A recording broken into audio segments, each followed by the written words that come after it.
Blackwood high school में ये एक और नॉर्मल साल होने वाला था, लेकिन कुछ तो गड़बड़ लगता था। स्टूडेंट्स स्कूल के डार्क पास्ट के बारे में बातें करते थे। गायब बच्चों की कहानियां, अजीब परछाइयां और रात में खाली हॉलवेज में गूंजती डरावनी आवाजें। ज्यादातर लोग इसे बस कहानियां समझते थे, लेकिन जो लोग लेट तक रुकते थे या अकेले घूमते थे, उनके लिए यह डर असली था। एडन 17 साल का सीनियर ये सब सुनता था, लेकिन कभी ध्यान नहीं दिया जब तक उसे एक रात डिटेंशन में रुकना नहीं पड़ा। अंधेरा होने के बाद स्कूल में एक अजीब सी खामोशी छा जाती थी। बातचीत की जगह एक डरावनी सन्नाटा छा जाता था। एडन, वो लाइंस लिखकर खत्म करो, मैं 1 घंटे में वापस आता हूँ। उसके टीचर मिस्टर होलोवे उसे टेस्ट स्किप करने की सजा में लाइंस लिखने के लिए क्लासरूम में छोड़ गए। दीवार पर लगी घड़ी बहुत धीरे चल रही थी। रात के 8:30, बस थोड़ा और, बस कुछ और लाइंस। तभी उसने वो सुना, हॉलवे में धीमी कदमों की आवाज। ये क्या था? एडन डर के मारे जम गया।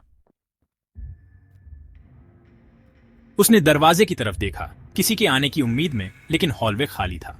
शायद मुझे कुछ गलत सुनाई दिया। सर हिलाते हुए उसने खुद को काम पर ध्यान देने के लिए मजबूर किया।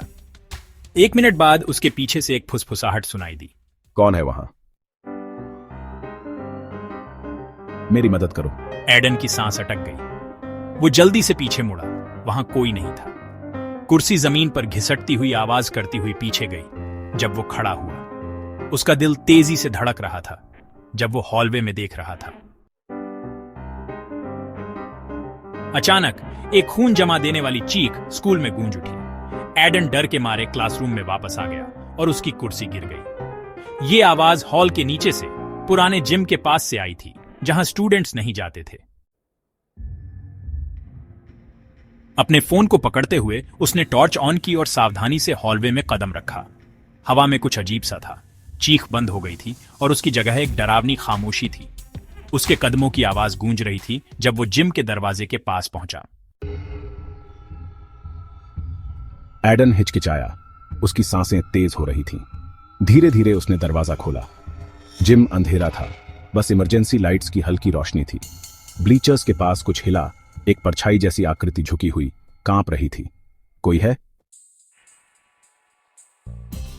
एडन की आवाज फुसफुसाहट से भी कम थी। आकृति ने अपना सर ऊपर उठाया। एक लड़की, 10 साल से ज्यादा की नहीं, खोखली आंखों और खून से सने गालों वाली। उसका मुंह खुला, लेकिन कोई आवाज नहीं आई। फिर उसके होंठ एक अजीब सी मुस्कान में बदल गए। तू कौन है? मैं इंतजार कर रही हूँ। जिम और ठंडा लगने लगा। हवा में एक अनकही दहशत थी। तुम्हारा S1 किसका इंतजार? एडन का दिल तेजी से धड़क रहा था जैसे ही खामोशी छाई रही। लड़की की मुस्कान चौड़ी हो गई। उसकी आंखें एडन पर टिकी हुई थी। वो मुझे जाना है। अब तुम नहीं जा सकते।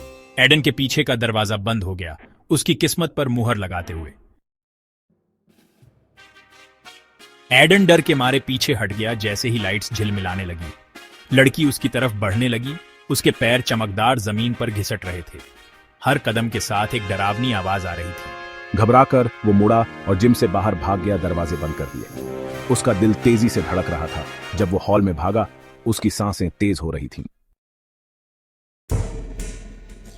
वो मेन एंट्रेंस पर पहुंचा। दरवाजे खींचे, बंद थे। एक ठंडी सांस ने उसकी गर्दन को छुआ।